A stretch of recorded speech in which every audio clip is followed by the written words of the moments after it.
But our big story today revolves around the UFC. And so many of you who are big fans of streaming the UFC and paying up for those big events, well, you're not going to have to do that anymore. The just question becomes how much you're going to have to do to pay for Paramount Plus, because they're the new streaming option for the UFC. It was announced this morning that they have reached an agreement, which is an all-timer, folks. $7.7 billion going to Paramount Plus for the next 7 years. They're the home of the new UFC 2026. Pay-per-view is done. That's it. The quote from Dana White says this historic deal with Paramount and CBS is incredible for UFC fans and our athletes. And for the first time ever, fans in the US will have access to UFC content without pay-per-view model, making it more affordable and accessible to view the greatest fights on a massive platform. The only question, folks, at this point is how much more Paramount Plus is going to cost, because it ain't going to be the same cost, I don't think, when they add the UFC, but pay-per-view essentially is done, at least for the next 7 years. All right, let's get to the preseason. A nice win for the Los Angeles Chargers on Sunday. They win 27-13, the final, start to finish. More or less a dominant late game performance from the Chargers and company. Here's Jim Harbaugh on the outcome. Yeah, I just, the first thing that pops in my mind, just the whole team. They just play with a lot of want to. And that's, I'm thrilled with that. And the guys that really, that stood out, we just got to start with Eric Rodgers. Those 2 interceptions, the 1 PBU on 3rd down. But the pick 6 he made, that was as good a play as I've ever seen. That's as good as plays you can make. As good a play as you can make. The break on the ball, the avoid of the receiver, the catch, completing the catch to the ground, and then getting back up, and he was rolling. Quite a day, quite a big day by him. Really incredible. Meanwhile, we had several ties in the NFL preseason over the weekend. One of them was yesterday afternoon. The Chicago Bears hosted the Miami Dolphins. Final 24-24 in this one. Saw very little of a lot of the starters in this game. Initially, the Bears played their starters for about 5 minutes as well. Kind of hard to say you did a good job when you end up tying. And indeed, that does feel like it's the case with both teams. Not unusual, I guess, this preseason. Here's Ben Johnson on what the locker room felt like after closing it out 24-24. It's kind of hard to assess the feeling in the locker room on a tie like that. Those guys went out there and they laid it out.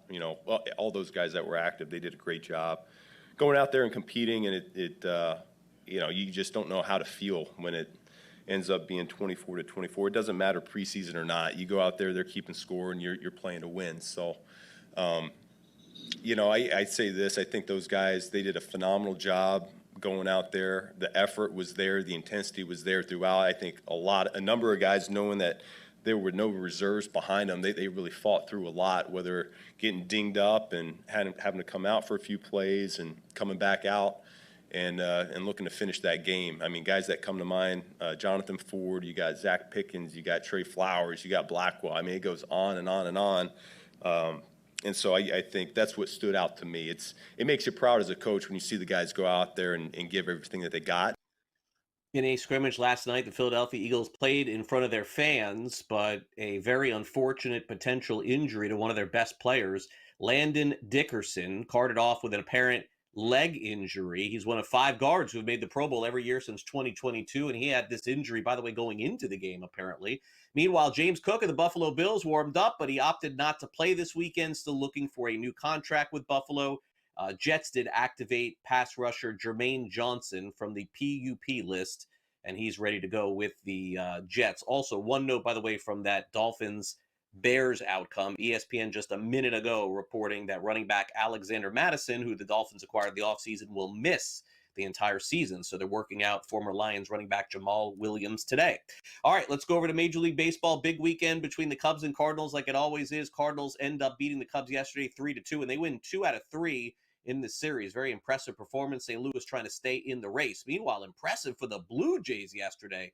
They rally against the Dodgers, get Shohei Ohtani to strike out in the 9th inning, and they win 5-4, and they avoid the sweep. LA got off to a good start in this series, but the Blue Jays closed it out strong. Here's Dave Roberts on his team's performance on Sunday.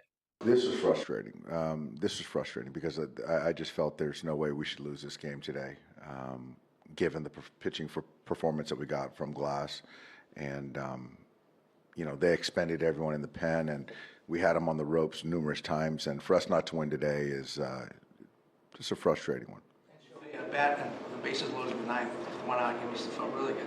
Right? Yeah, we felt good. We felt good, and the last thing I was thinking, he was going to strike out, but in that situation, the guy doesn't have a big fastball, and you got to stay to the middle of the field, and that's just, we got to come up with one right there, and chasing the ball down below is something that we can't we can't have happen. In a battle of two teams chasing the postseason wild card, yesterday Brian Bayo struggled for Boston. Dylan Cease outdueled him. The Padres beat the Red Sox by a final of 6-2. After the game, Alex Cora, manager of the Red Sox, talking about some of the pitch selection, which led to Bayo giving up 5 earned runs. You mentioned the changeup. Would you like to see him throw that more? Not really. I think keep being versatile. I mean, he's really good at what he's doing right now, using all his pitches. And, I bet when there's a lot of lefties in the lineup, we'll use the changeup. When not, we use the sinker and the cutter and the four-seamer. I think, every 5 days, regardless of the opponent, this guy can give us 6 innings every single night. The one big chance he kind of had there. Yeah, we didn't put the ball in play. Sudan got a good pitch to hit the first one. He was a little bit early, hit a foul. The best team in baseball remains the hottest team in baseball. The Milwaukee Brewers walk off the New York Mets. 9 straight wins for the Brewers. And for the Mets, they've lost 7 games in a row. Things not going much better across town for the New York Yankees.